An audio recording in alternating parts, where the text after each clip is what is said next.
नमस्कार दोस्तों, ये हम पढ़ेंगे अलंगे ओझा के बारे में।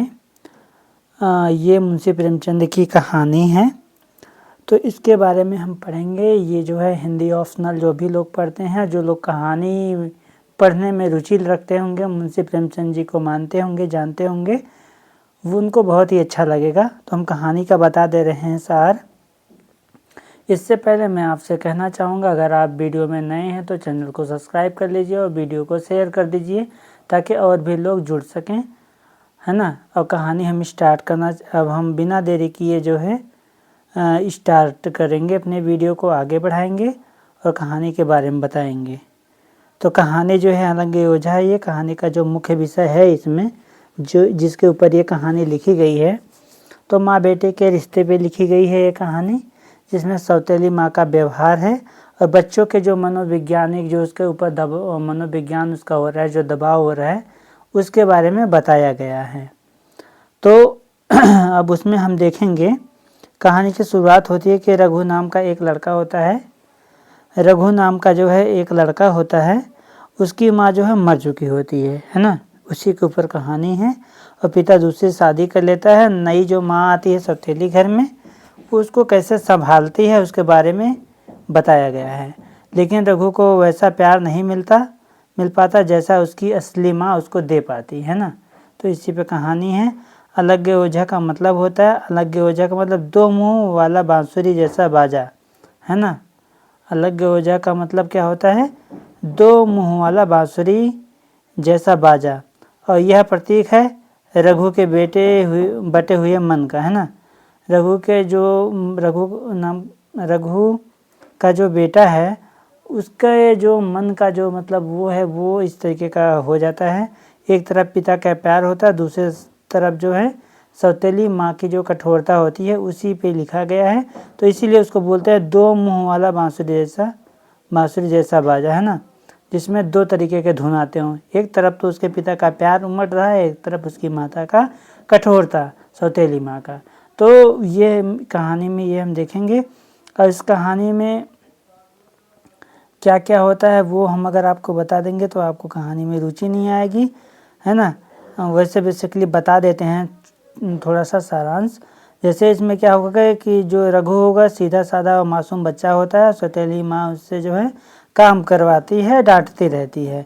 पिता सब कुछ जानते हुए भी चुप रहता है। रघु अपनी तकलीफ किसी को ये नहीं बता पाता और धीरे धीरे वह चुप, उदास और वह टूटा हुआ हो जाता है। क्योंकि कोई भी इंसान हो, जब उसकी जो प्रिय चीज़ खो जाती है, जब उससे कोई बात करने वाला उसके बाद नहीं होता, तो वैसे टूटा टूटा सा हो जाता है। आप अपने जीवन में भी देख रहे होंगे, है ना, व्यक्तिगत जीवन में भी ये पाए होंगे। धीरे धीरे वह चुप और उदास जैसा टूटा हुआ हो जाता है। अंत में उसकी हालत इतनी ख़राब हो जाती है कि वह जो है बीमार पड़ जाता है, बहुत ज़्यादा डिप्रेशन में आने के कारण। कहानी का संदेश इसमें यही कहा जा रहा है कि बच्चों के मन को समझना बहुत ज़रूरी है और सौतेला व्यवहार बच्चे के अंदर से तोड़ देता है।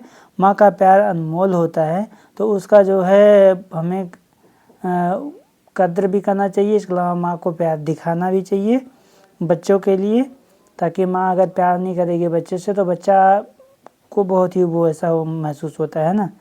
बिन माँ के बच्चे बहुत ही ज़्यादा मतलब अच्छे नहीं होते।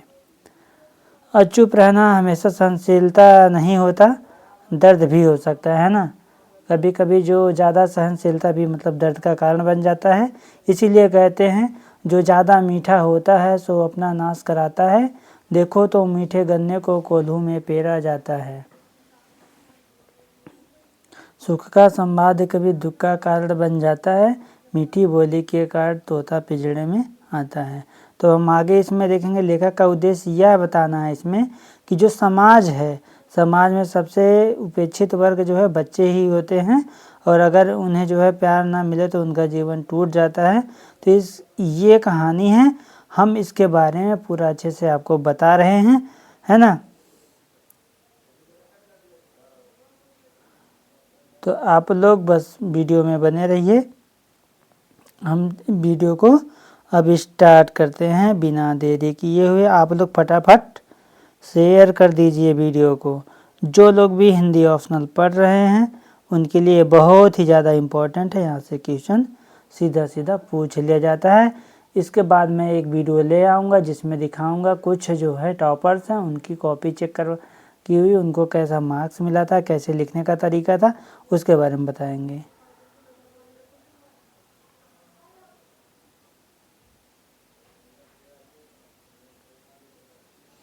आप लोग को समझ में आ रहा है? अगर समझ में आ रहा है तो फटाफट वीडियो को शेयर कर दीजिए।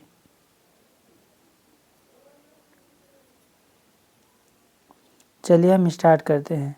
इसमें कहानी है, भोला महतो ने अपनी पुत्री, पहली स्त्री है ना, भोला महतो हैं, उन्होंने अपनी पहली स्त्री के मर जाने के बाद दूसरी सगाई की, है ना। तो उसके लड़के रघु के जीवन के लिए जो ना बुरे दिन आ गए। ठीक है, रघु की जो है उम्र उस समय केवल 10 वर्ष थी। चैने से जो है गांव में गुल्ली डंडा खेलता फिर, चैन से वो क्या करता था, गांव में गुल्ली डंडा खेलता फिरता था, है ना। वह गांव में गुल्ली डंडा खेलता फिरता था।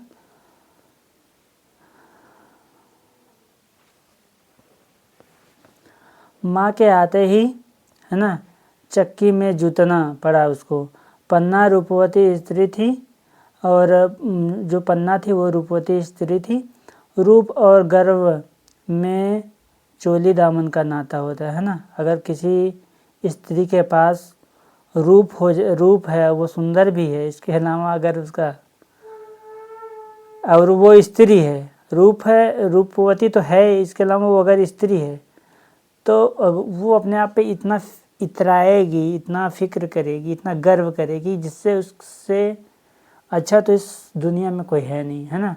तो उसका उसमें जो है चोली और दामन का नाता होता है, क्योंकि और जो रूपवती स्त्री होती है, बहुत सारी ऐसी स्त्रियों, मैं सारी स्त्रियों को नहीं कहना चाहूँगा, कुछ ऐसी होती है, जैसे अभी माँ, गाँव में क्या होता है कि अगर माँ बोल दे जाओ गोबर उठा दो भैंस का ना, तो बोलेगी नहीं जाऊँगी उठाने, क्योंकि हमारा हाथ खराब है। बर्तन धुलने को भी बर्तन नहीं धुलेगी, है ना।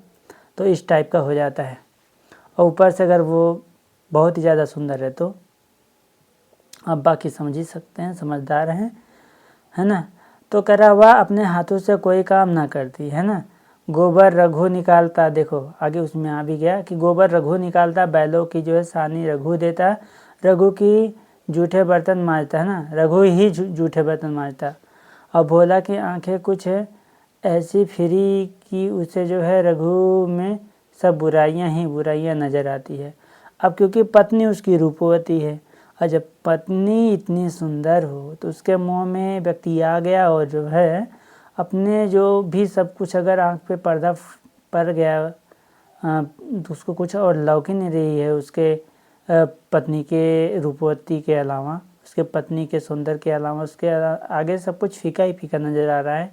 रघु के अंदर सब बुराइयां ही बुराइयां नज़र आ रही हैं, है ना। तो पन्ना की बातों से वह प्राचीन मर्यादा अनुसार आंखें बंद करके मान लेता वो चीज़ें, है ना। पन्ना की जो बातें होती है, पन्ना बोलती ये बर्तन वर्तन नहीं मारते, ये कुछ करता नहीं, दिन भर बेवड़े की तरह घूमता रहता है, तो वो जो भोला था ना वो उसको मान लेता था, है ना। मानने का परिणाम देखो बच्चे के ऊपर क्या पड़ेगा, है ना, बहुत ही ज़्यादा गलत प्रभाव पड़ेगा बच्चे के ऊपर, है ना। रघु ही देखो बर्तन मांजता। अब भोला की आंखों, है ना, भोला की आंखें कुछ ऐसी, है ना, भोला की आंखें कुछ ऐसी फिरी कि उसे जो है रघु में सब बुराइयां ही बुराइयां नजर आती। पन्ना की बातों को वह प्राचीन मर्यादा अनुसार आंखें बंद करके मान लेता, है ना। रघु की शिकायतों की जरा भी परवाह ना करता। नतीजा यह हुआ, है ना, नतीजा यह हुआ कि रघु के ने शिकायत करना ही छोड़ दिया।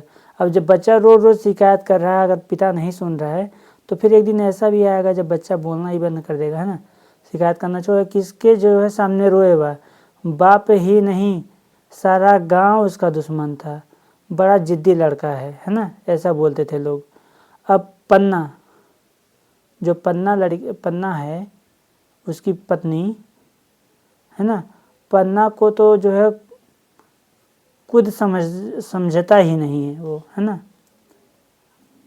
बेचारी जो है उसका दुलार करती है, खिलाती पिलाती है, यह उसी का फल है।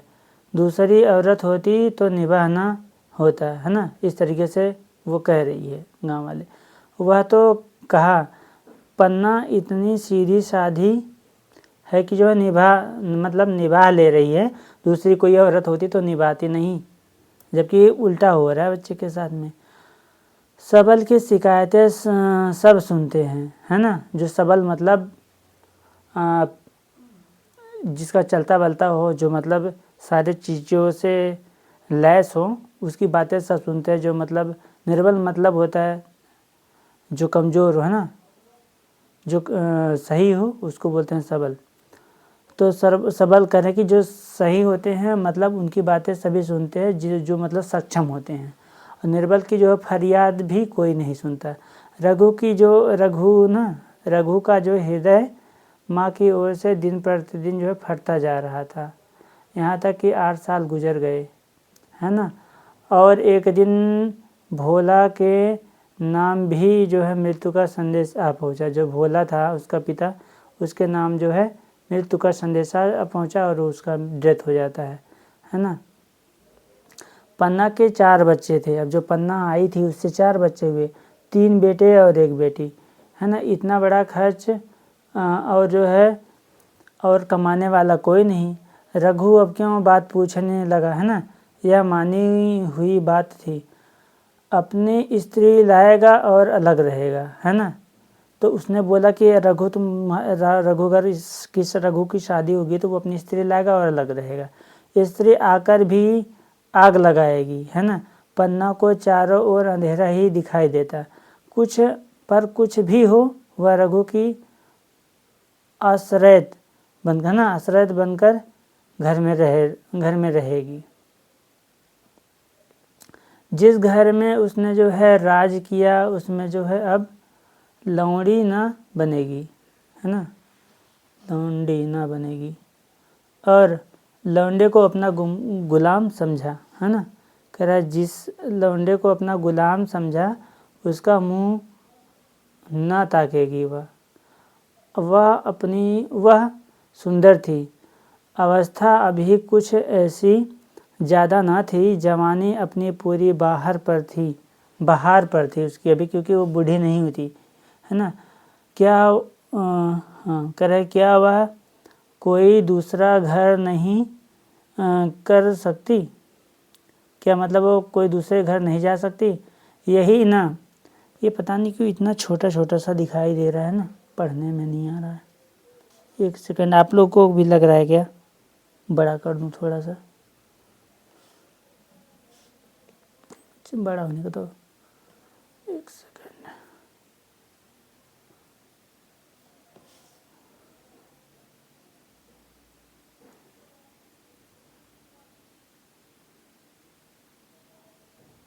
बड़ा नहीं हो पाएगा।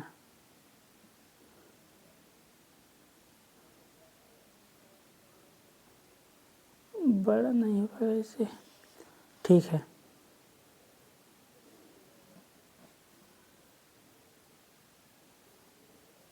ठीक है, हम आगे स्टार्ट करते हैं।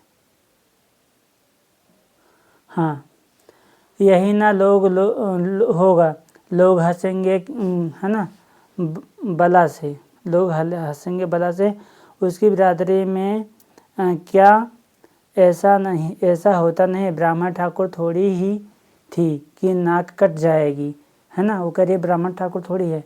या तो उन्हीं ऊंची जातों में होता है ना, कि घर में चाहे जो कुछ करो, है ना। घर में चाहे जो कुछ करो, बाहर पर्दा ढका रहे।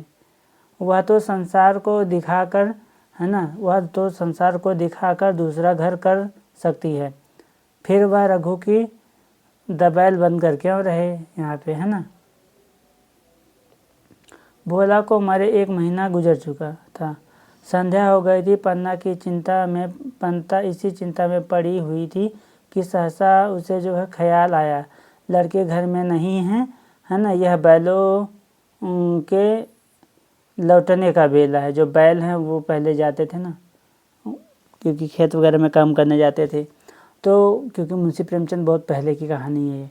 कहीं जो है कोई लड़का उसके नीचे ना आ जाए, अब द्वार पर कौन है जो उसकी देखभाल करेगा। रघु को मेरे लड़के जो है फूटी आंखों नहीं भाते, क्योंकि अब रघु बड़ा हो गया है। कभी हंसकर नहीं बोलता। घर से बाहर निकली तो देखा रघु सामने झोपड़े में बैठा ऊख की गडेरिया बना रहा था, है ना, ऊख की गडेरिया बना रहा था। लड़के उसे घेरे खड़े थे और छोटी लड़की उसकी गर्दन में हाथ डाले उसकी पीठ पर सवार होने की चेष्टा कर रही थी, मतलब पीछे से घोड़ैया चढ़ना चाहती थी। पन्ना को अपनी आंखों पर विश्वास न आया। आज तो यह नई बात है।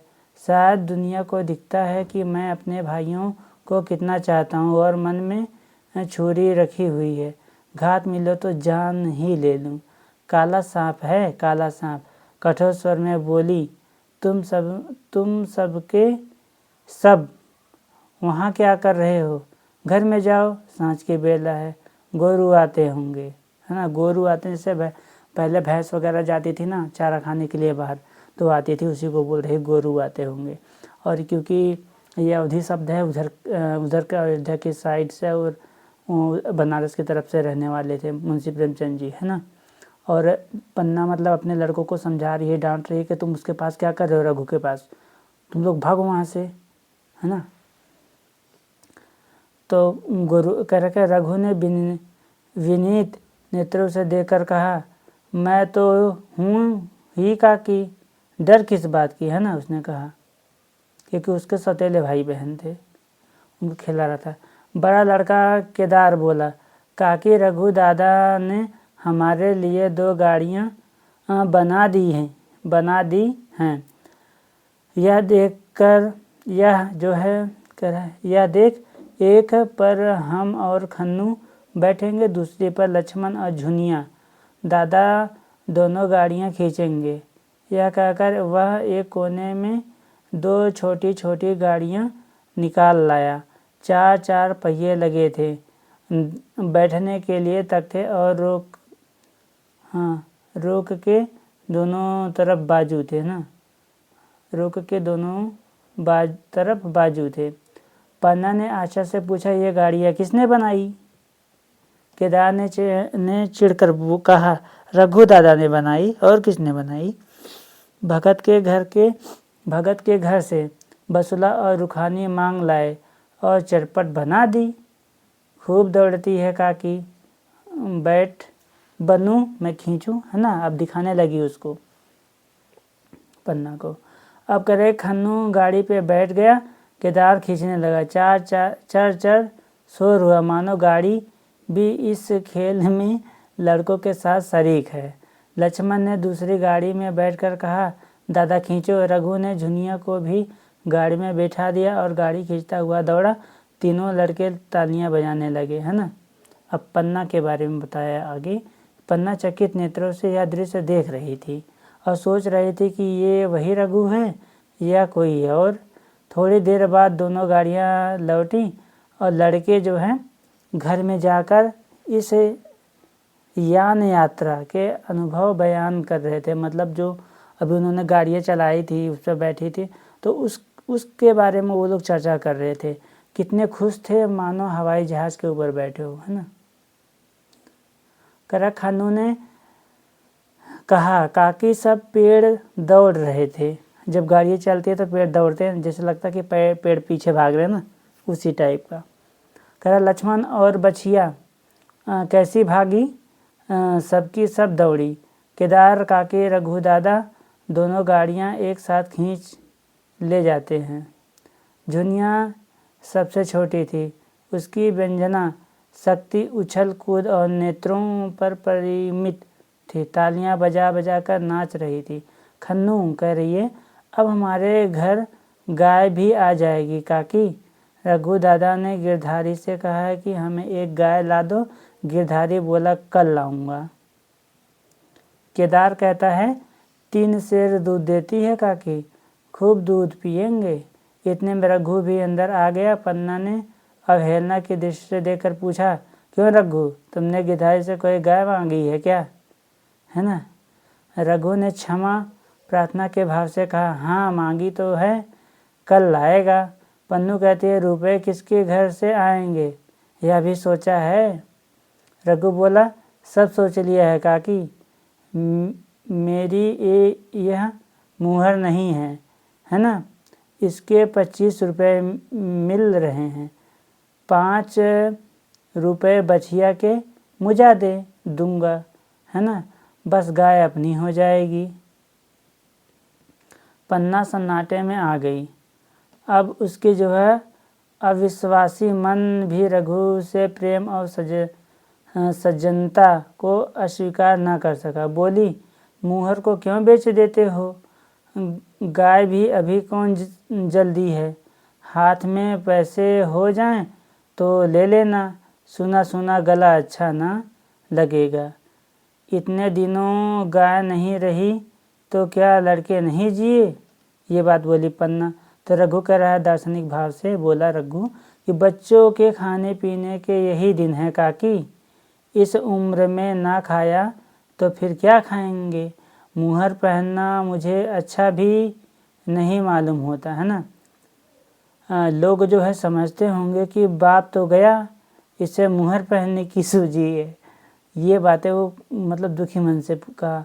भोला महतो गाय की चिंता में ही चल बसे, है ना। भोला महतो गाय की चिंता में ही चल बसे, इसके पिता।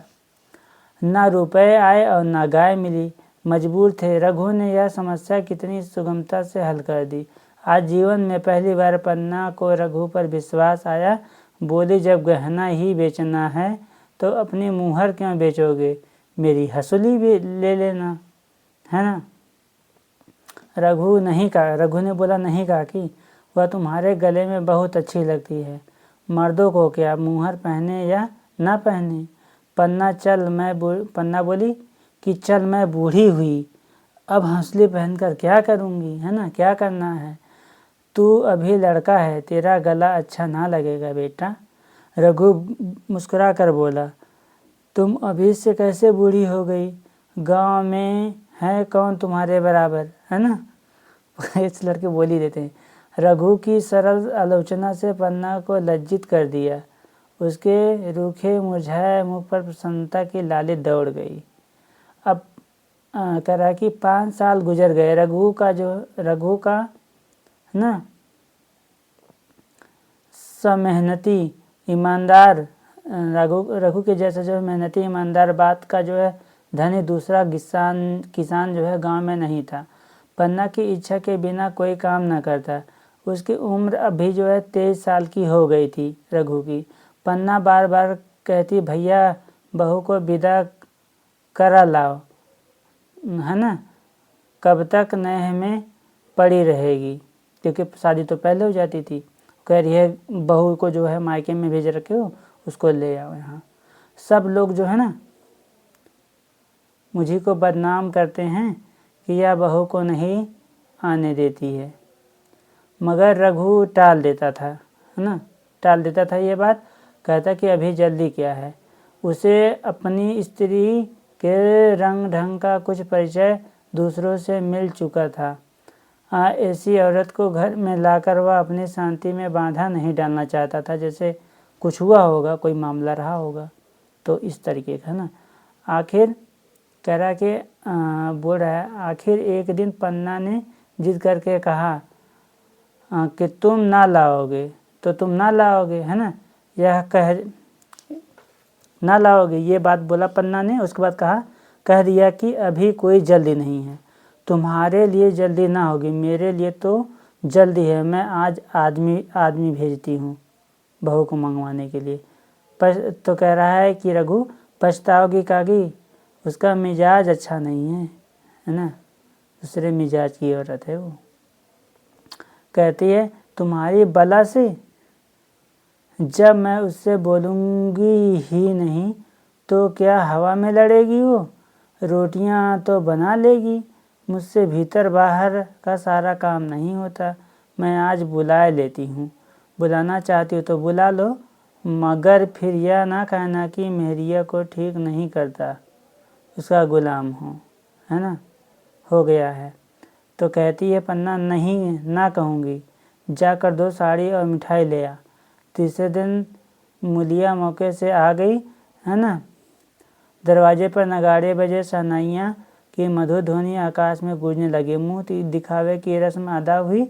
वह इस मरुभूमि में निर्मल जलधारा थी, गेहुआ रंग था उसका, और जो है बड़ी बड़ी नोकीली पलकें हैं, बड़ी बड़ी नोकीली पलकें थी उसकी। कपोलों पर हल्की सुर्खी, आंखों में प्रबल आकर्षण था उसके। रघु उसे देखते ही मंत्रमुग्ध हो गया। प्रातःकाल पानी का घड़ा लेकर चलती, तब उसका गेहुआ रंग प्रभात की सुनहरी किरणों से कुंदन हो जाता। यहाँ पे जो कवि, ये जो रचनाकार है मुंशी प्रेमचंद जी, इसको अलंकृत कर रहे हैं वर्ड को, है ना, शब्दों को अलंकृत उन्होंने किया। सुनहरी किरणों से कुंदन हो जाता, मानो उषा अपनी सारी सुगंध, सारा विकास और उन्माद लिए मुस्कुराती चली जाती हो। अब आगे कह रहे हैं मुलिया मौके से ही जली भुनी आई थी, है ना। मेरा जो है शौहर छाती फाड़कर काम करे और पन्ना रानी बनी बैठी है। मतलब अब जो मुलिया है वो बोल रही इसकी बहू अपने पन्ना को, है ना।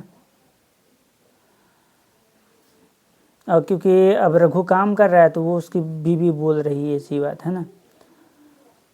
उसके लड़े रईसजादे बने घूम रहे, उसके जो लड़के हैं वो रईसजादे बने घूम रहे हैं। मुलिया से यह बर्दाश्त ना होगा, वह किसी की गुलामी ना करेगी। अपने लड़के तो अपने होते हैं ही नहीं, भाई किसके होते हैं जब तक नहीं निकते हैं। रघु को घेरे हुए हैं, ज्यों ही जरा सयाना हुए पर झड़कर निकल जाएंगे, बात भी ना पूछेंगे, है ना। कह रही एक दिन उसने रघु से कहा, तुम्हें इस तरह गुलामी करनी हो तो करो, मुझसे नहीं होगी, है ना। बीवी ये बोली। रघु ने क्या कहा अब आगे देखते हैं, है ना। रघु, तो फिर क्या करूं? रघु ने कहा, तू ही बता, लड़के तो अभी घर का काम करने लायक भी नहीं हैं। मुलिया लड़के जो है रावत के हैं, कुछ तुम्हारे नहीं हैं, है ना। यही पन्ना है जो तुम्हें दाने दाने को तरसाती थी, सब सुन चुकी हूँ मैं, लौंडी बनकर न रहूँगी। रुपए पैसे का मुझे हिसाब नहीं मिलता, ना जाने तुम क्या लाते हो और क्या करती है। तुम समझते हो रुपए घर ही में तो हैं, माँ देख लेना तुम्हें जो एक फूटी कौड़ी भी मिले। रघु कह रहा है, रुपए तेरे हाथ में देने लगूं तो दुनिया क्या कहेगी, या तो सोच, है ना। मुलिया कहती है, दुनिया जो चाहे कहे, दुनिया के हाथों बिकी नहीं हूँ। देख लेना, भाड़ लीप कर हाथ काला ही रहेगा, है ना। फिर तुम अपने भाइयों के लिए मरो और मैं क्यों मरूं। रघु ने कुछ जवाब ना दिया। उससे जो है जिस बात का भय था वह इतनी जल्दी सिर पर आ पड़ी, है ना, क्योंकि रघु ने पहले ही चेतावनी दिया था, अगर कुछ भी दिक्कत होगा ये चीज़ें उसने पहले सुन रखी थी। अब अगर उसने बहुत थम्भो किया तो 6 महीने में और काम चलेगा, बस आगे यह डोंगा चलता नज़र नहीं आता। बकरे की माँ कब तक खैर मनाएगी, है ना, क्योंकि अब अलग होने का जैसे मामला आ रहा है घर में। एक दिन पन्ना ने जो है महुए का जो है सुखावन डाला।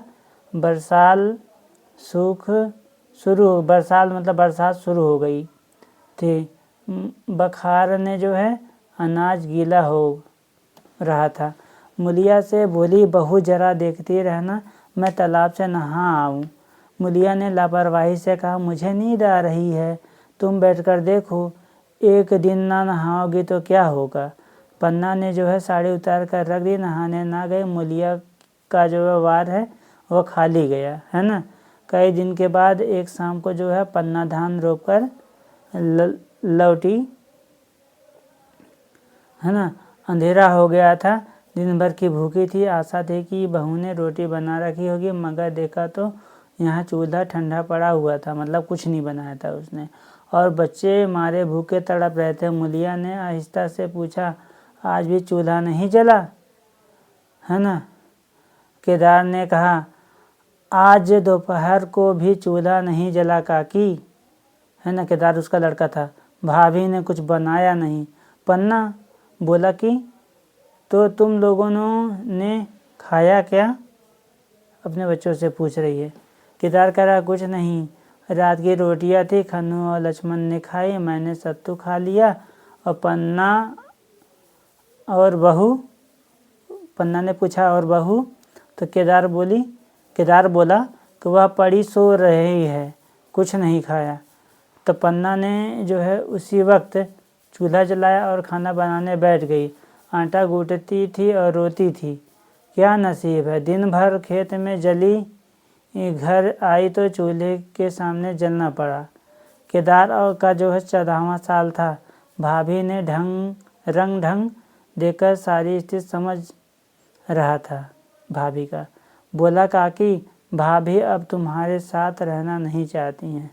पन्ना ने चौंक कर पूछा, क्या कुछ कहती थी। केदार बोला, कहती कुछ नहीं थी, मगर है उसके मन में यही बात, है ना। उसने समझ लिया, लड़का है अभी 14 साल का। कह रहा, फिर तुम क्यों नहीं उसे छोड़ देती, जैसे चाहे रहे, हमारा भी भगवान है ना।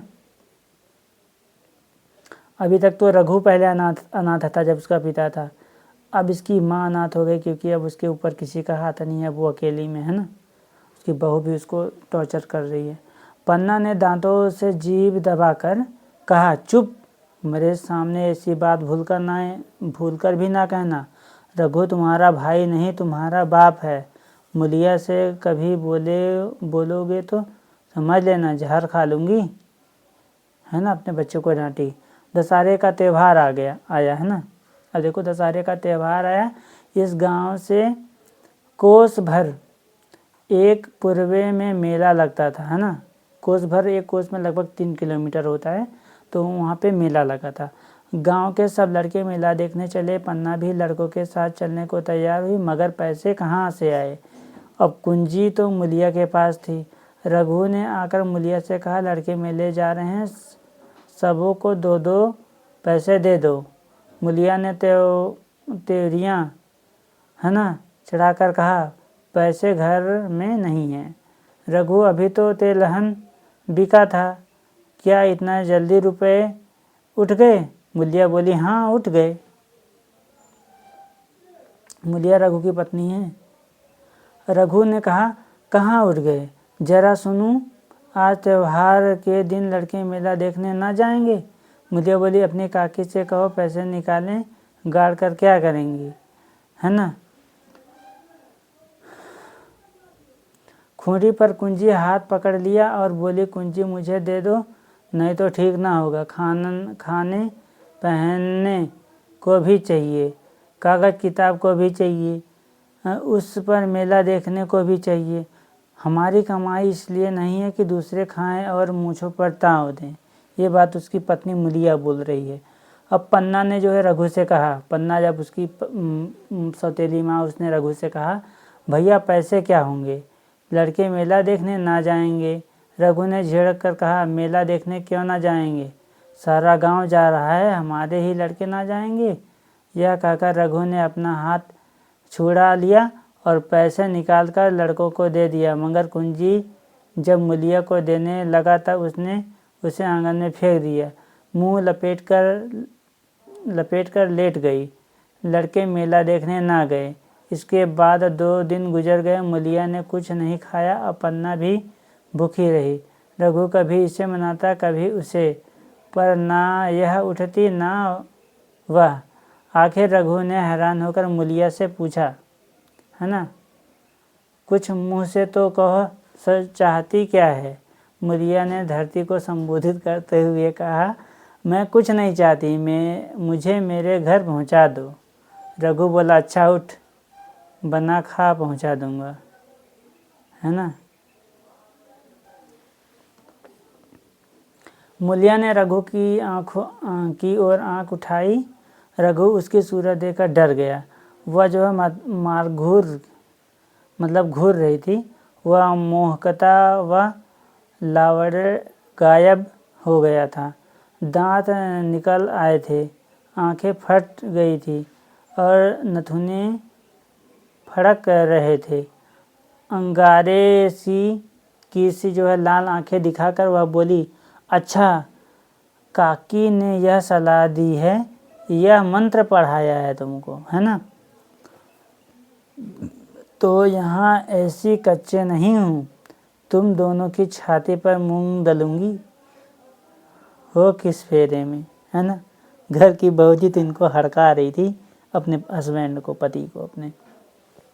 रघु कहता है, अच्छा तो मूंग ही दल लेना, कुछ खा पी लेगी तभी तो मूंग दल सकेगी। जो तुम्हारे हाथों में आ जाएगा, पाँव जब तुम्हारे हाथों में आ जाएंगी।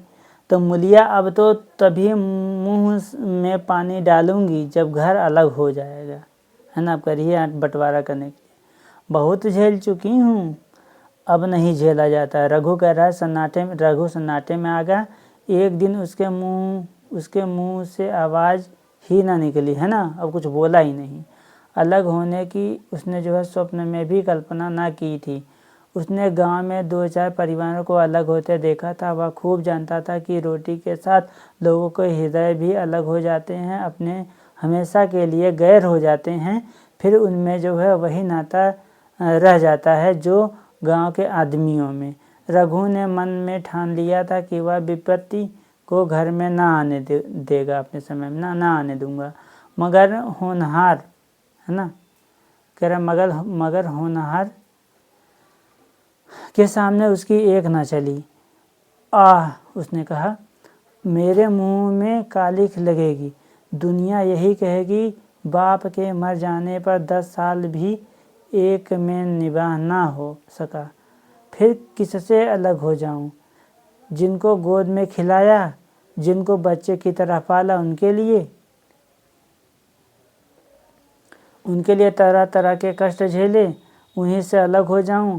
अपने प्यारों को घर से निकाल बाहर करूं, उनका गला फंस गया। कांपते हुए स्वर में बोला, तू क्या चाहती है कि मैं अपने भाइयों से अलग हो जाऊं? भला सोच तो, कहीं मुंह दिखाने लायक रहूँगा। मुलिया बोली। तब मुलिया तो उसकी पत्नी है, वो बहुत तगड़े बोलेगी जो बोलेगी, है ना। तो उसने बोली, रुकी नहीं, बोली मुलिया ने कहा, तो मेरा इन लोगों के साथ निभाना होगा, उनके साथ मैं नहीं निभा पाऊंगी। रघु बोला, तो तू अलग हो जा, मुझे अपने साथ क्यों घसीटती है?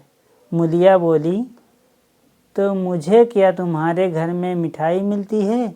मेरे लिए क्या संसार में जगह नहीं है? रघु बोला कि तेरी जैसी मर्जी, जहाँ चाहे रह, मैं अपने घर वालों से अलग नहीं हो सकता, है ना। साफ सीधी एक बात, जिस दिन इस घर में 2 चूल्हे जलेंगे, उस दिन मेरे कलेजे में 2 टुकड़े हो जाएंगे और मैं यह चोट नहीं सह सकता। मुझे जो तकलीफ हो वह मैं दूर कर सकता हूँ। माल असबाब की मालकिन तू है ही, है ना। अनाज पानी तेरे ही हाथ है। अब क्या है कि अब रह क्या गया है? अगर कुछ मतलब है, काम धंधा करना नहीं चाहती तो मत कर। भगवान ने मुझे समाई दी होती तो मैं तुझे तिनका तक उठाने ना देता। तेरे मतलब यह सुकुमार हाथ पांव मेहनत मजदूरी करने के लिए बनाए ही नहीं गए हैं। मगर क्या करूं, है ना। ये सारी बातें रघु बोल रहा है। कह रहा है, मगर क्या करूं, अपना कुछ बस ही नहीं है। फिर भी तेरा जी कोई काम करने को न चाहे, मत कर। मगर मुझसे अलग होने को ना कह, तेरे पैरों पड़ता हूँ। मुलिया ने जो है सिर से आंचल खिसकाया और जरा समीप आकर बोली, मैं काम करने से नहीं डरती, ना बैठे बैठे खाना चाहती हूँ, मगर मुझसे किसी की धौंस नहीं सही जाती है ना, कभी किसी से धौंस नहीं सही जाती है। कह रहे कि तुम्हारी काकी घर का जो है काम काज करती हैं तो अपने लिए करती हैं, अपने बाल बच्चों के लिए करती हैं, मुझ पर एहसान नहीं करती हैं, फिर मुझ पर धौंस क्यों जमाती हैं? उन्हें अपने बच्चे प्यारे होंगे, मुझे तो तुम्हारा आसरा है। मैं अपने आँखों से यह नहीं देख सकती कि सारा घर तो चैन करे, जरा जरा से बच्चे तो दूध पिएं, और जिसके जो है बलबूते या गृहस्थी बनी है वह मट्ठे को तरसे, है ना, कोई उसका जो है पूछने वाला ना हो। जरा अपना मुंह तो देखो, कैसी सूरत निकल गई है। औरों के तो 4 बरस में अपने पट्टे तैयार हो जाएंगे, अपने पट्टे तैयार हो जाएंगे, है ना।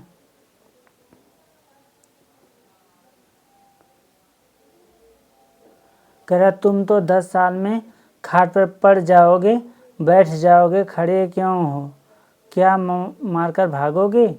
मैं तुम्हें ज़बरदस्ती ना बांध लूँगी, या मालकिन का हुक्म नहीं है। सच कहूँ तुम बड़े कट कलेजी हो, मैं जानती ऐसे निर्मोहिए से पाला पड़ेगा तो इस घर में भूल से ना आती, है ना। उसको लगा कि अगर इस तरीके से होता तो वो इसके साथ शादी नहीं करती। उसके कहने का मतलब ये घर के ऐसे ही औरतों का काम ही है। कह रहा अभी भी तो मन ना लगाती, है ना, मन ना लगाती, मगर अब तो मन तुमसे लग गया, है ना। घर भी जाऊं तो मन यहाँ ही रहेगा, तुम जो हो मेरी बात नहीं पूछते, है ना। कह तुम तो हमारे बारे में पूछबे ना करबे कि हम कैसे रही थे, घरे चला जाए तुम्हारा मनो ने लागी तोरे बिना। मुलिया बोल रही है ना।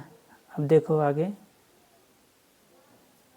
मुलिया की ये रसीली बातें रघु पर कोई असर न डाल सकी। वह उसी रुखाई से बोला, मुलिया मुझसे यह ना होगा, अलग होने का ध्यान करते ही मेरा मन ना जाने कैसा हो जाता है, यह चोट मुझसे ना सही जाएगी। मुलिया ने परिहास करके कहा, तो चूड़ियाँ पहनकर अंदर बैठ जाओ, है ना, लाओ मैं मूछ लगा लूँ।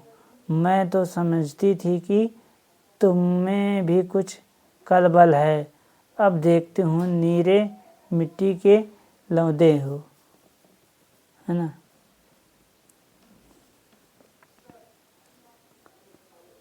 अब जो पन्ना है वो ये सारी भी बातें जो गतिविधि दलान में बैठ कर के सुन रही थी, है ना। तो कह रही है पन्ना दलान में खड़े होकर दोनों की बातें सुन नहीं थी, है ना, सुनी नहीं थी। अब उसने जो है यह ना रहा गया, है ना, सामने आकर रघु से, अच्छा वो सुन ही रही थी और उसने जो है ना सामने आकर रघु के सामने बोली, जब वह अलग होने पर तली हुए फिर तुम क्यों उसे ज़बरदस्ती मिलाए रखना चाहते हो? तुम उसे लेकर रहो, हमारे भगवान ने निभा दिया तो अब क्या डर है।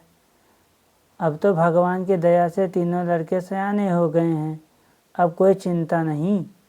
अब रघु क्या बोलता है रघु ने आंसू भरी आंखों से पन्ना को देखकर कहा, काके तू भी पागल हो गई है क्या? जानती नहीं 2 रोटियां होते ही 2 मन हो जाते हैं, है ना।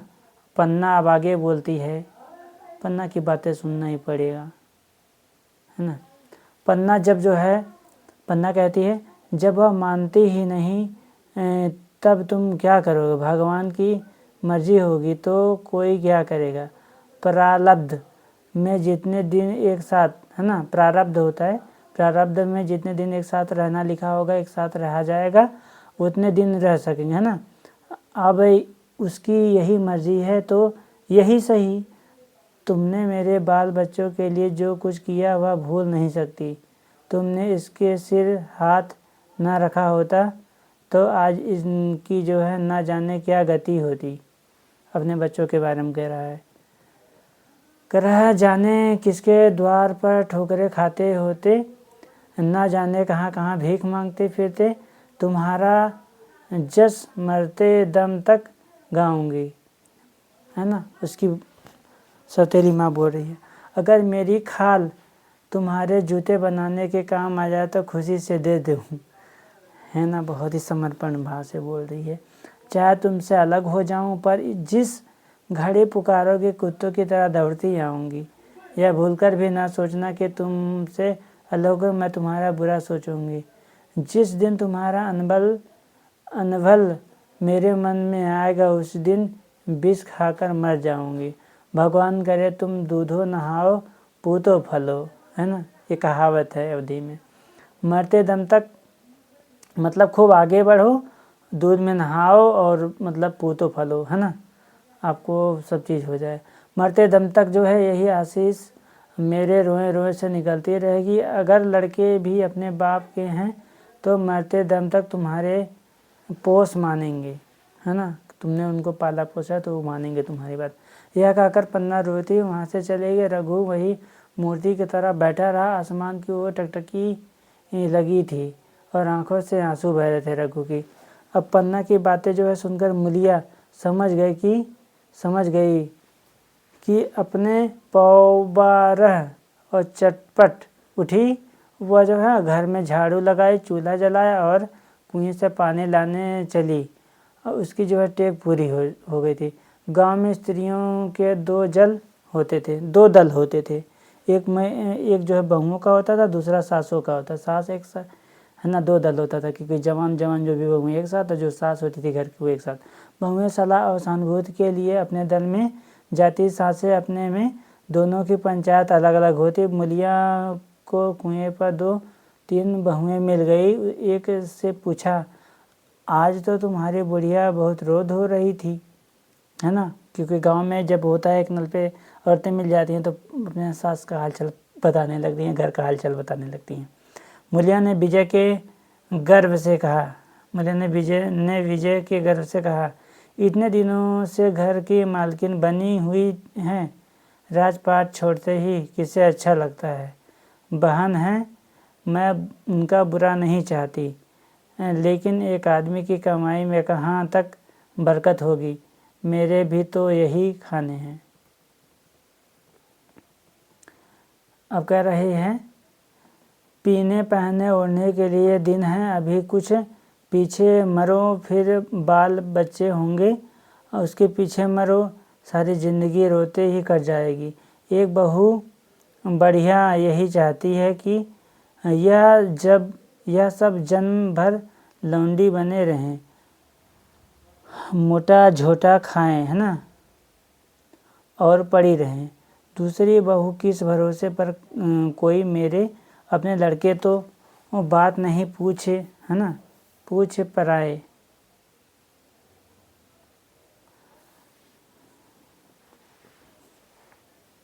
पराए लड़कों का क्या भरोसा। कह रहा है जब अपना लड़का नहीं पूछता तो ये लोग तो पराए लड़के, हमको क्या पूछेंगे। कल इनके हाथ पैर हो जाएंगे फिर कौन पूछता है। अपनी अपनी मेहरिया का मुँह देखेंगे ये लोग। पहले ही से फटकार देना अच्छा है, फिर तो कोई कलह नहीं ना होगा। ये बातें कह रही है मुलिया पानी लेकर गई, खाना बनाया और रघु से बोली, आओ नहा आओ, रोटी तैयार है, यहाँ आओ रोटी तैयार है। रघु ने मानो सुना ही नहीं, सिर पर हाथ रखकर द्वार की तरफ ताकता रहा। मुलिया क्या कहती है कुछ सुनाई नहीं देता। रोटी तैयार है, जाओ नहा आओ, नहा कर क्या हो तब खाओ। हाँ रघु सुन तो रहा हूँ, क्या बहरा हूँ, रघु ने बोला। रोटी तैयार है तो जाकर खा ले, मुझे भूख नहीं है, बोला रघु ने। मुलिया ने फिर नहीं कहा, जाकर चूल्हा बुझा दिया, रोटियां उठाकर छींके पर रख दी, मुंह ढक कर लेट गई और ज़रा देर में पन्ना आकर बोली, खाना तैयार है, नहा धोकर खा लो, बहू भी भूखी होगी। रघु ने झुंझलाकर कहा, काके तू घर में रहने देगी कि मुंह में कालिख लगाकर कहीं निकल जाऊं? खाना तो खाना ही है, आज न खाऊंगा कल खाऊंगा, लेकिन अभी मुझसे न खाया जाएगा। केदार कहा, केदार क्या अभी मदरसे से नहीं आया है ना?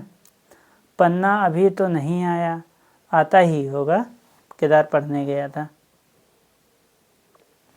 पन्ना समझ गई कि जब तक वह खाना बनाकर लड़कों को ना खिलाएगी और खुद ना खाएगी, रघु ना खाएगा।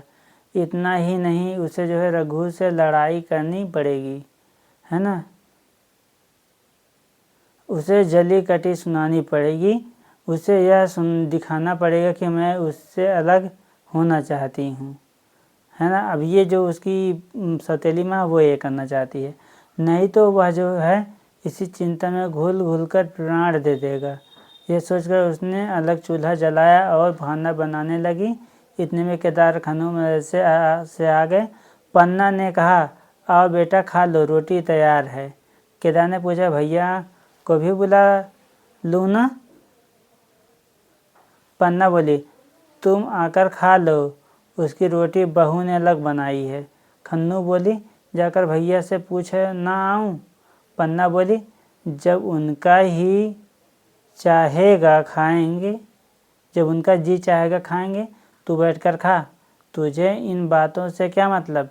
जिसका भी चाहेगा खाएगा, जिसका जी जब चाहेगा तब खाएगा, जिसका जी ना चाहेगा ना खाएगा। जब वह और उसकी बीवी अलग रहने पर तुले हैं तो कौन मनाए? केदार तो क्यों अम्मा जी, क्या हम अलग घर में रहेंगे? पन्ना बोली, उनका जी चाहे एक घर में रहें, जी चाहे आंगन में दीवार डाल दें। खन्नू ने दरवाजे पर आकर झांका, सामने फूस की झोपड़ी थी। वहीं खाट पर पड़ा रघु नारियल पी रहा था, है ना? नारियल पानी पी रहा था। खन्नू बोली, भैया तो अभी नारियल लिए बैठे हैं। पन्ना बोली, जब जी चाहेगा खाएंगे।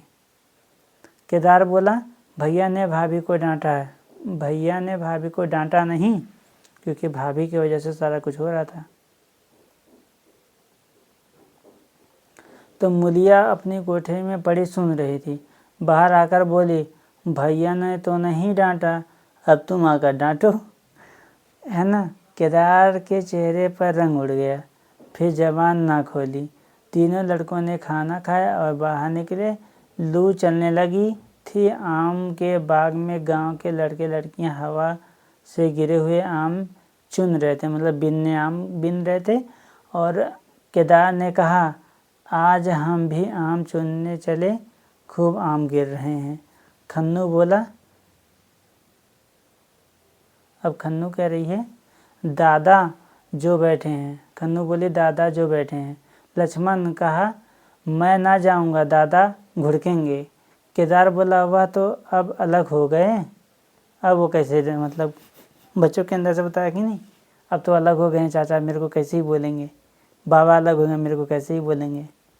केदार बोला ना, लक्ष्मण तो अब हमको कोई नहीं मारेगा, तभी दादा ना बोलेंगे। केदार बोला, वाह, तब क्यों ना बोलेंगे। रघु ने तीनों लड़कों को दरवाजे पर खड़े देखा, पर कुछ बोला नहीं। पहले तो वह घर के बाहर निकलते ही उन्हें डांट बैठता था, है ना? पर आज वह मूर्ति के सामने निश्चल बैठा था। और लड़कों को कुछ साहस हुआ, कुछ दूर और आगे बढ़े। रघु अब भी ना बोला। कैसे बोले, वह सोच रहा था। काकी ने लड़कों को खिला पिला दिया, मुझसे पूछा तक नहीं। क्या उसकी आंखों पर भी पर्दा पड़ गया है? अगर मैंने लड़कों को पुकारा वह ना आए तो मैं उनको मार पीट तो सकता नहीं हूँ, सकूँगा नहीं, है ना? लू में सब मारे मारे फिरेंगे, कहीं बीमार न पड़ जाएं।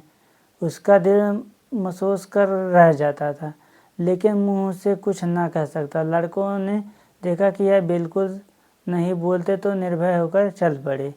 सहसा मूलिया ने आकर कहा, अब तो उठोगे कि अब भी नहीं? जिनके नाम पर फाका कर रहे हो उन्होंने मज़े से लड़कों को खिलाया और आप खाया है ना, अब आराम से सो रही हैं। मोर पिया बात न पूछे, मोर सुहागिन नाव, एक है ना, एक बार तो मुँह से ना फूटा कि चलो भैया खा लो। रघु को इस, अब देखो आगे में क्या होता है, बहुत ही अच्छी कहानी है ना।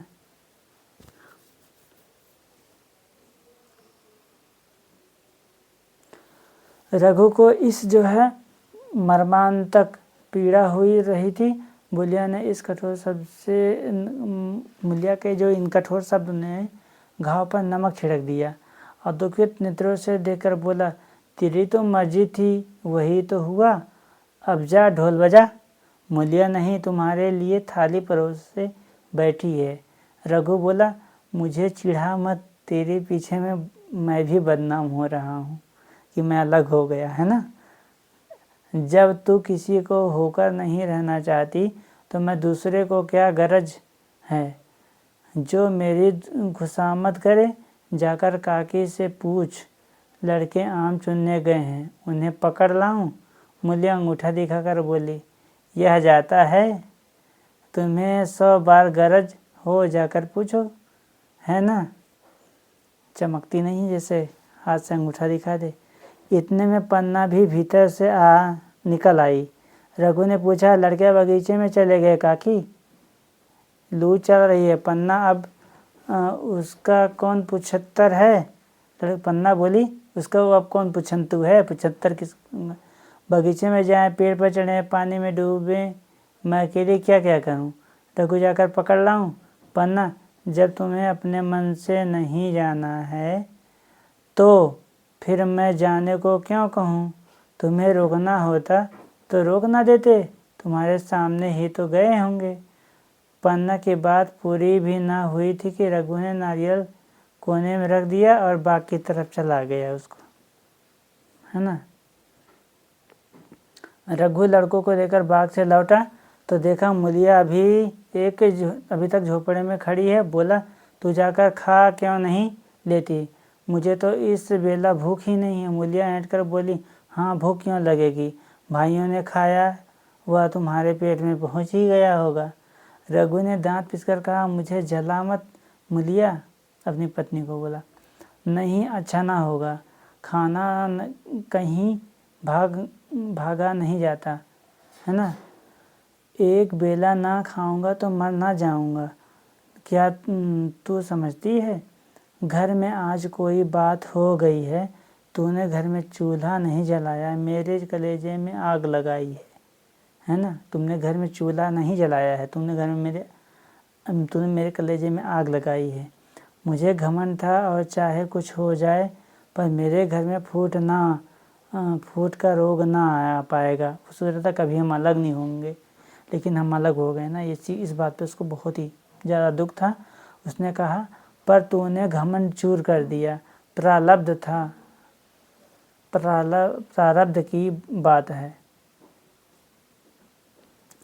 की बात है। मूलिया तिनकर बोली, सारा मोह तो तुम्ही को है कि किसी को? मैं तो किसी को तुम्हारी तरह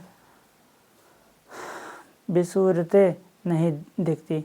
रघु ने ठंडी सांस खींचकर कहा, मूलिया घाव पर नून ना छिड़क, तेरे ही कारण मेरी पीठ में धूल लग रही है।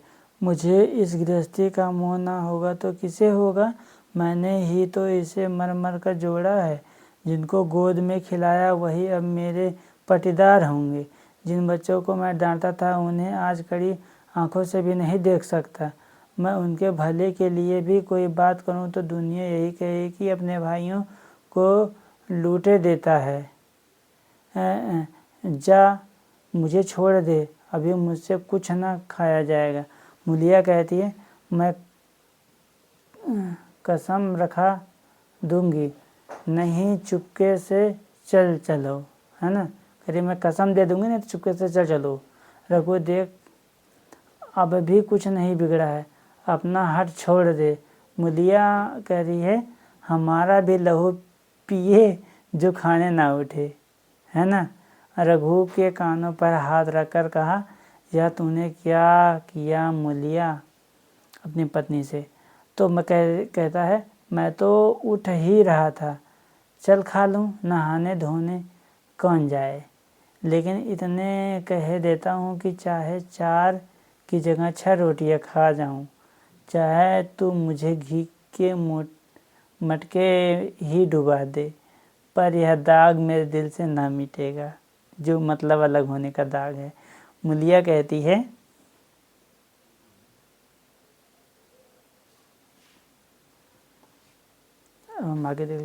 मूलिया कहती है दाग साग सब मिट जाएगा, पहले सबको ऐसा ही लगता है, देखते नहीं हो इधर कैसी चैन की बंसी बज रही है। वह तो मना ही रही थी कि किसी तरह यह सब अलग हो जाएं। अब वह पहले की सी चांदी ही तो नहीं है कि जो कुछ घर में आवे सब गायब, अब क्यों हमारे साथ रहने लगी, है ना। रघु ने आहा स्वर में कहा, इसी बात का तो मुझे गम है कि काकी ने मुझे ऐसी आशा ना थी, काकी से मुझे ऐसी आशा ना थी। रघु खाने बैठा तो कौर विष के घूंट सा लगता है। जब रघु खाने लगा तो उसको जो निवाला अपने मुंह में डाला उसको लगा विष के समान लग रहा था।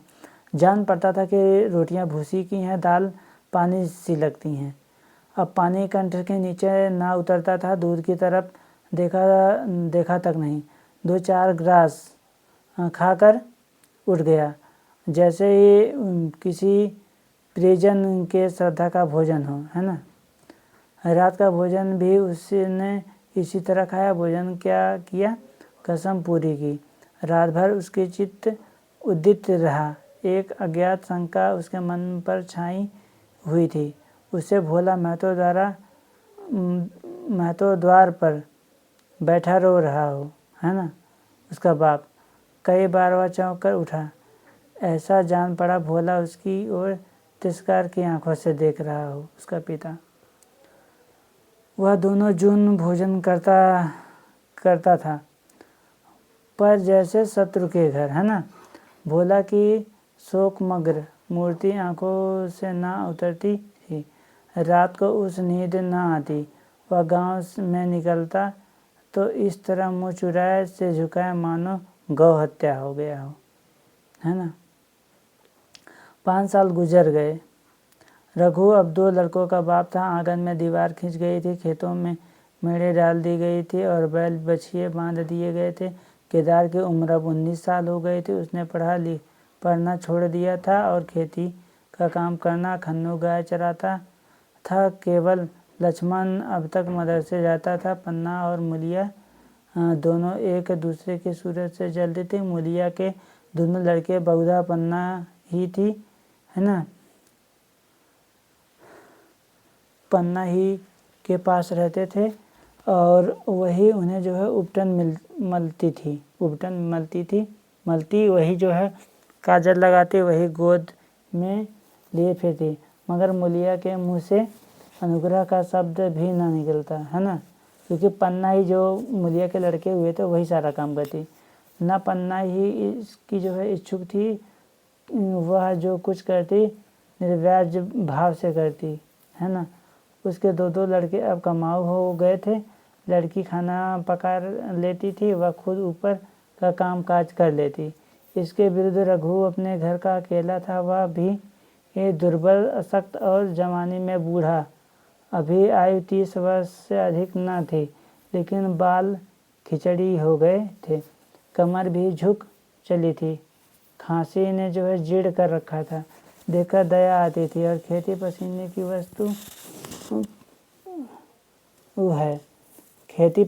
वस्तु क्योंकि बिना पसीना बहाए खेती हो नहीं सकती। खेती की जैसी सेवा होनी चाहिए वह उससे न हो पाती। फिर अच्छी फसल कहाँ से आती। कुछ ऋण भी हो गया था। वह चिंता और भी मारे डालती थी। चाहिए तो यह था कि उसे अब कुछ आराम मिलता। इतने दिनों के निरंतर परिश्रम के बाद सिर का जो है बोझ कुछ हल्का होता। लेकिन मूल्य की स्वार्थपरता और अदूरदर्शिता से लहराती हुई खेती उजाड़ दी। अगर सब एक साथ रहते तो अब तक वह पेंशन पा जाता। मजे में द्वार पर बैठा हुआ नारियल पीता, भाई काम करते वह सलाह देता, महतो बना फिरता, फिर है ना कहीं किसी के झगड़े चुकाता, कहीं साधु संतों की सेवा करता। वह अक्सर हाथ से निकल गया।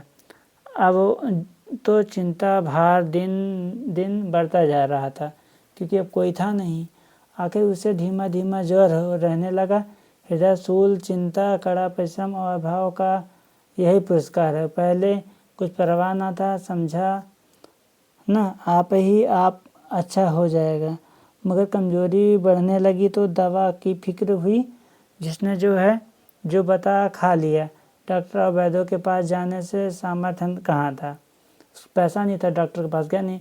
सामर्थ्य भी होती तो रुपए खर्च कर देने की सिवा नतीजा ही क्या था। जड़ बुखार की औषधि आराम और पौष्टिक कारक भोजन है। ना वह बसंत मालती का सेवन कर सकता था और ना ही आराम से बैठकर बलवर्धक भोजन कर सकता था। कमजोरी बढ़ती गई। पन्ना को अवसर मिलता तो वह आकर उसे तसल्ली देती, लेकिन उसके लड़के अब रघु से बात भी न करते थे। दवा दारू तो क्या करते, उसका और मजाक उड़ाते। भैया समझते थे कि हम लोगों से अलग होकर सोने और ईंट रख लेंगे। भाभी भी समझती सोने से लज जाऊंगी। अब देखिए कौन पूछता है। सिसक सिसक कर ना मरे तो कह देना। बहुत हाय हाय भी अच्छी नहीं होती। आदमी उतना काम करे जितना हो सके, या नहीं कि रुपए के लिए जान दे दे। पन्ना कहती है रघु बेचारे का कौन दोष है। केदार कहता है चल मैं खूब समझता हूँ। भैया की जगह मैं होता तो डंडे से बात करता। मजाक थी कि औरत यूँ जिद करती। यह सब भैया की चाल है, सब सीधी बधी बात है। आखिर एक दिन रघु का टिमटिमाता हुआ जीवन दीपक बुझ गया। मौत ने सारी चिंताओं का अंत कर दिया। अंत समय उसने केदार को बुलाया था, पर केदार को ऊँख में पानी देना था। डरा है ना कहीं दवा के लिए ना भेजते, बहाना बना दिया उसने, है ना। रघु आया नहीं केदार ने। अब मूलिया कहता, मूलिया का जीवन अंधकारमय हो गया। जिस भूमि पर उसने मंसूबों की दीवार खड़ी की थी वह नीचे से खिसक गई थी। उसने जिस घूंटे के बल वह जो है उछल रही थी वह उजड़ गया था। गांव वालों ने कहना शुरू कर दिया, ईश्वर ने कैसा तत्काल दंड दिया। बेचारी मारे लाज के अपने दोनों बच्चों के लिए रोया करती थी। गांव में किसी को मुंह दिखाने का साहस ना होता। उसके प्राणी उससे यह कहता हुआ मालूम होता था, मारे घमंड के धरती पर पांव न रखती। आखिर सजा मिल गई कि नहीं। कह रहा है कि अब इस है ना कह रहा है अब इस घर में कैसे निर्वाह होगा। वह किसके सहारे रहेगी, किसके बल पर खेती होगी। बेचारा रघु बीमार था, दुर्बल था, पर जब तक जीता रहा अपना काम करता रहा। हमारे कमजोरी के कभी कभी सिर पकड़कर बैठ जाता, जरा दम लेकर फिर हाथ चलाने लगता। सारी खेती तहस नहस हो गई, उसे कौन संभालेगा। अनाज की डांडे खलिहान में पड़ी हैं, ऊँख अलग सूख रही है, वह अकेले क्या क्या करेगी। फिर सिंचाई अकेले आदमी का तो काम नहीं है, 3-3 मजदूरों को कहाँ से लाए। गांव में मजदूर थे ही कितने, आदमी के लिए खींचातानी हो रही थी। क्या करें या क्या ना करें, है ना। अब कह रहा इस तरह 13 दिन बीत गए। क्रियाक्रम से छुट्टी मिली। दूसरे दिन ही सब मूलिया ने दोनों बालकों को गोद में उठाया और अनाज मारने चली गई। खलिहान में पहुंचकर उसने एक को तो पेड़ के नीचे घास में नरम बिस्तर पर सुला दिया, दूसरे को वहीं बैठाकर नाच मारने लगी। बैलों को हाँकती थी और रोती थी। क्या इसीलिए भगवान ने उनको जन्म दिया था? देखते देखते वे क्या हो गए। इन्हीं दिनों पिछले साल मैं अनाज मारा गया था। वह रघु के लिए लोटे में शरबत और मटर की घूंघी लेकर आई थी। आज कोई उसके आगे न पीछे, लेकिन किसी की लौंडी तो नहीं हूँ। उससे अलग होने का अभी पछतावा नहीं था, है ना। एकाएक छोटे बच्चे का जो है रोना सुनकर उसने जो है उधर ताका तो बड़ा लड़का उसे जो है चुमकार कर जो है कह रहा था, भैया तुम रहो, भैया चुप रहो। धीरे धीरे उसके मुंह पर हाथ फेरता और चुप कराने के लिए विफल रहा वो। जब बच्चा किसी तरह चुप ना हुआ तो वह खुद उसके पास लेट गया, जिससे छाती से लगाकर प्यार करने लगा। मगर यह प्रयत्न भी सफल ना हुआ। वह रोने लगा, है ना। उसी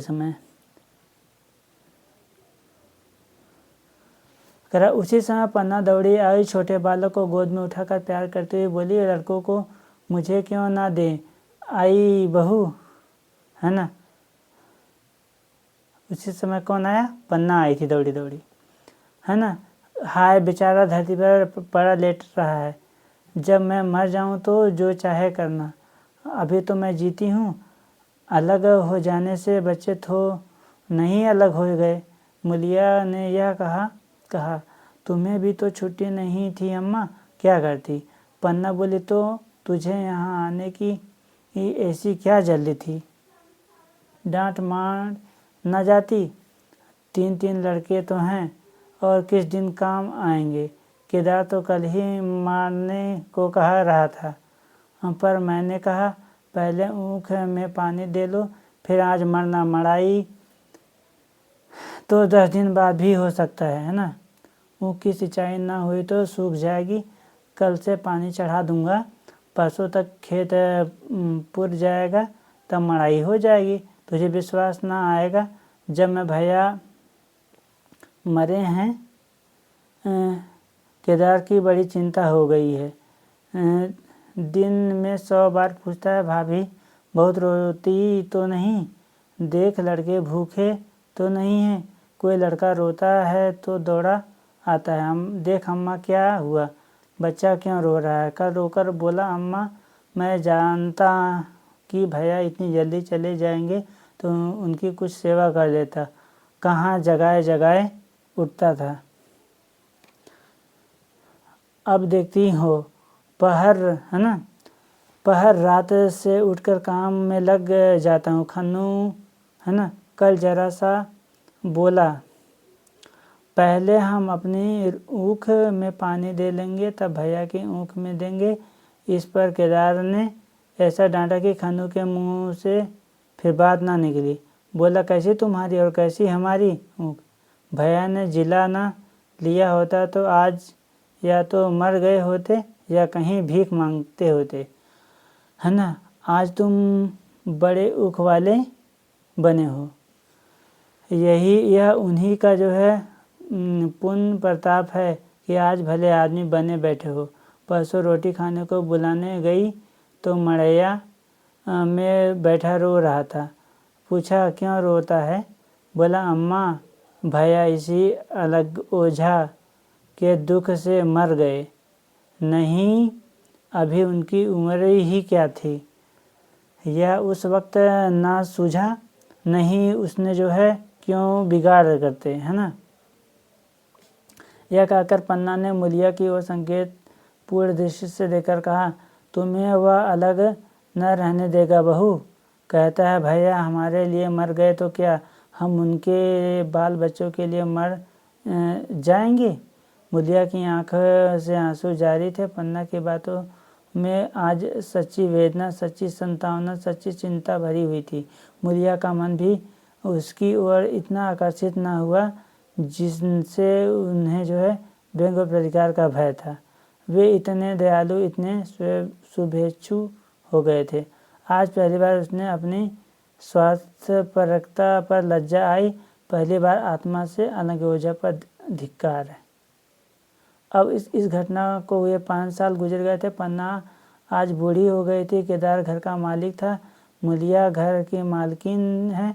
पन्नू और लक्ष्मण के विवाह हो चुके हैं, वह केदार अभी तक कुंवारा है। कहता है मैं विवाह ना करूँगा। कई जगहों से बातचीत हुई, कई सगाइयाँ आई, पर उसे हामी न हुआ। पन्ना ने कंपे लगाए, जाल फैलाए, पर वन फंसा।